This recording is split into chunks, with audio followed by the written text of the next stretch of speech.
ఇంట్లో అద్దాలు పగలగొట్టాల్సిన అవసరం ఏమొచ్చింది సంజన?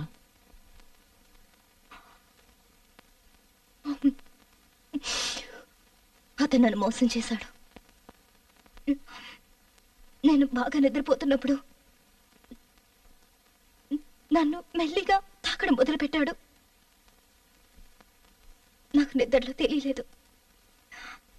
కానీ కళ్ళు తెరిచి చూసేసరికి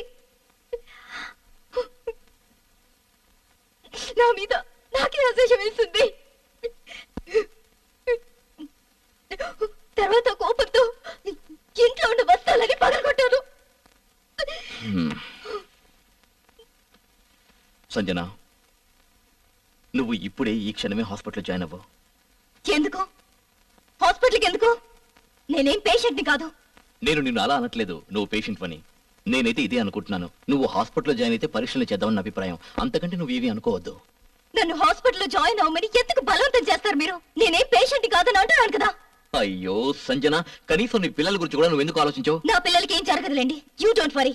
ఎందుకేం జరగదు? ఎందుకేం జరగదు చెప్పు. ఎందుకంటే మీరెవరూ నాకు ఏ సహాయం చేయలేరు. ఇప్పుడు ఏం చేయాలో నేను చేసి చూపిస్తాను.